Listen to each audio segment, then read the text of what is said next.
So we're here today at the 5D event. We've got Shaz with us today. How are you doing, Shaz? I'm very well, thank you. Nice to meet you. Nice to meet you in person. Tell us a little bit about yourself, Shaz, and what you do. Been in property for about 12 years. Started in 2012, left my job full time. I focus mostly on commercial. So I try and buy underloved, disused commercial assets and then create value through lease creation. That's my favourite strategy out of the many strategies that I use. Yeah. And how is it working out for you? How are you getting on? I'm doing okay. I'm sort of 12 years in. As I said in the talk earlier, I've got a team of 6 kids, so I've got that reason why kicking me up the arse all the time to carry on going out there and trying to do more. So it's never. I don't think my work's done. I'm going to try carrying on building the portfolio to a stage where I guess the cash flow hits that magic number that I want it to be at. But yeah, and it's going well. And what is that magic number? It's a good question. It's probably something that's private to me, and it probably changes from year to year. It's definitely 5 figures a month. Yeah. And what have you taken from today? Anything at all? 100%. I love the idea of trying to buy businesses in creative ways, because that's how I started out in business. And I've took a break from doing sort of trading businesses, and I'm the classic investor. If you look at the model of being a self-employed person, having your own business, or being a corporate entity, I'm much more comfortable having no employees. I've been in that. I've been around people, my family, where they've had like 40 plus employees. I've realised that's not for me. I'm definitely in the I sector of the quadrant. And I love making creative, passive, commercial investments. I get a kick out of that. And what is it you think you need to add essentially to your businesses to push on?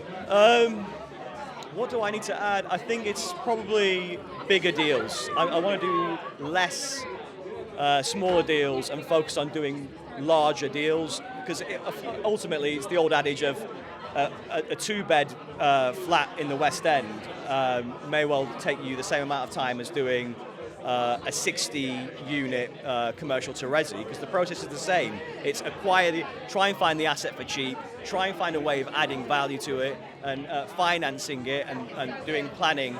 It's just more detailed, more work in those relevant stages. And so I don't want to waste my time on smaller deals anymore, because it's taking me the same amount of time as it would do to do. I'm doing a 10-bed, 9-bed development in North London. So I may as well focus on those bigger ones, because I'm getting the big uplift out of it. Lovely. Thank you, Chaz. Thanks for your time. Thanks very much. Take care.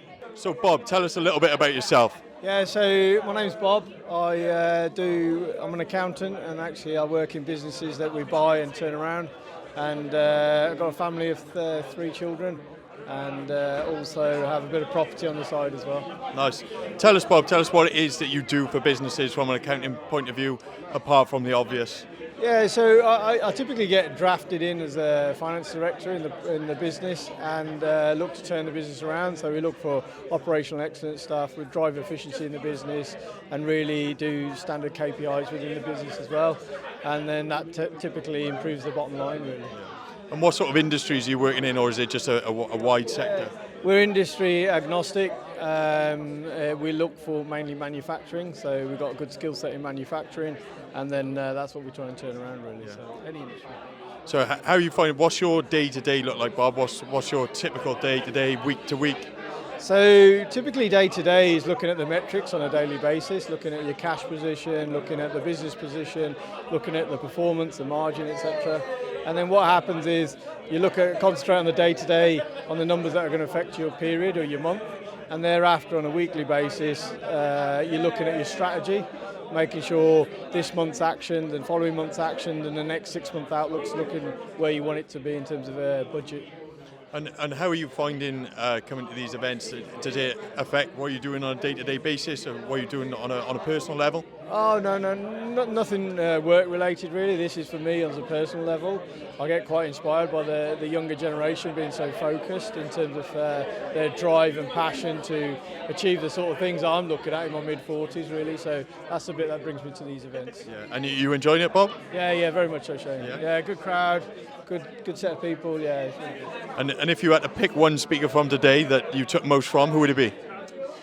That's a tough one, but it's got to be my boy D really. Part of the D 5D club, and having spent a lot more time with him than the other speakers.